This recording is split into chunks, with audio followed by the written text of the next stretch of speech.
നായി ഇനി പുതിയ കൃഷികൾ തുടങ്ങാനായിട്ട് പോവുകയാണ്. കൃഷി ചെയ്ത ചീരയും വെണ്ടയും എല്ലാം തീർന്നു കഴിഞ്ഞു. ഇനിയിപ്പോൾ ഞാനിതാ കുറച്ച് ചീര വിത്ത് പാകിയിട്ടുണ്ട്. ഇതാണ്ടോ 2-3 ഇല വിട്ട് വന്നിട്ട് ഒരാഴ്ചയായി പാകിയിട്ട് അതിതാ പൊടിച്ച് 2-3 ഇല വീതം വിട്ട് വന്നിട്ടുണ്ട്. ഞാൻ ഇതിതാ വെറുതെ ഒരു ഫിഷ് ടാങ്ക്, പഴയ ഒരു ഫിഷ് ടാങ്ക് ഇവിടെ ആയിരുന്നു, അതിലാണ് കുറച്ചൊരു 1/4 ഭാഗം മണ്ണിട്ടതിന് ശേഷം അതിൽ ചീരവിത്ത് ഇട്ടിട്ട് അല്പാൽപമായിട്ട് വെള്ളം, നമ്മൾ ചീരവിത്ത് ഇട്ട് കഴിഞ്ഞാൽ അല്പം വെള്ളം വീതമേ നമ്മൾ ഒഴിക്കാവൂ. വെള്ളം ഒഴിക്കുമ്പോൾ കാരണം നമ്മളിങ്ങനെ വെള്ളം തളിക്കുകയാണ് ചെയ്യേണ്ടത്. തളിക്കുമ്പോൾ നമ്മൾ സൂക്ഷിക്കുക, ഈ ചീരവിത്തെല്ലാം ചിലപ്പോൾ അടിയിലോട്ട് കുഴിഞ്ഞു പോവാം, അല്ലെങ്കിൽ മുകളിൽ വന്ന് കിടക്കാം. അപ്പോൾ നമ്മളത് സൂക്ഷിക്കേണ്ടതാണ്.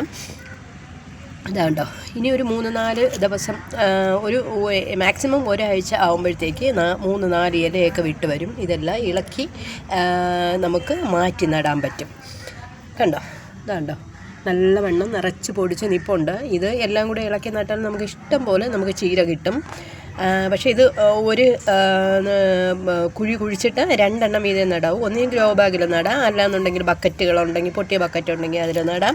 അല്ലെങ്കിൽ തറയിൽ സ്ഥലം ഉണ്ടെന്നുണ്ടെങ്കിൽ, നമുക്ക് സ്ഥലം ഉണ്ടെങ്കിൽ തറയിൽ നടുന്നതാണ് ഏറ്റവും നല്ലത്. ഈ ഗ്രോ ബാഗിലോ ബക്കറ്റിലോ ഒക്കെ നടുന്നതിനെക്കാട്ടി ഏറ്റവും നല്ലത് തറയിൽ നടുന്നതാണ്. എന്തായാലും ഞാനിനി ഒരാഴ്ച കൂടെ കഴിഞ്ഞിട്ട്, എനിക്ക് കുറച്ച് സ്ഥലം കിടപ്പുണ്ട്, കാരണം പച്ചക്കറി എല്ലാം തീർന്നു. അപ്പോൾ ഞാൻ അവിടെ ചീര അങ്ങ് നടാമെന്ന് വിചാരിക്കുവാണ്. അതാണ്ടോ. അപ്പോൾ നിങ്ങളെല്ലാവരും ചീര വിത്ത് കിട്ടുവാണെങ്കിൽ ഇങ്ങനെ ഒന്ന് പാകിയിട്ട് ഇപ്പം തന്നെ നിങ്ങൾ കൃഷി തുടങ്ങിക്കോളൂ. നമുക്ക് ആവശ്യത്തിനുള്ള ചീര, നമുക്ക് പുറത്തുനിന്നൊന്നും വാങ്ങാത്ത, വിഷമയമൊന്നുമില്ലാത്ത ചീര നമുക്ക് സമാധാനത്തോടെ നമുക്ക് കഴിക്കാൻ പറ്റും. കുട്ടികൾക്കായാലും അങ്ങനെ തന്നെ നമുക്ക് കൊടുക്കാൻ പറ്റും. ഇത് ഒരു 6-7 ഇല വിടുമ്പോൾ തന്നെ കുട്ടികൾക്ക്, കുഞ്ഞുങ്ങൾക്ക് വേണമെങ്കിൽ നമുക്ക് ഇത് കട്ട് ചെയ്ത് എടുത്ത് വെള്ളം തിളപ്പിച്ച് ആ വെള്ളം വേണമെങ്കിലും കുഞ്ഞുങ്ങൾക്ക് കൊടുക്കാൻ പറ്റും. നല്ല വൈറ്റമിൻ ഉള്ളതാണ്, അറിയാമല്ലോ. ചീരയുടെ വൈറ്റമിൻസ് ഒന്നും നമ്മൾ പറഞ്ഞു തരാതെ തന്നെ നിങ്ങൾക്ക് എല്ലാവർക്കും അറിയാമല്ലോ. അപ്പോൾ ചീര വിത്ത് കിട്ടുവാണെങ്കിൽ നിങ്ങൾ ഉടനെ തന്നെ ഇങ്ങനെ ഒരു കൃഷി തുടങ്ങണേ. ഓക്കേ.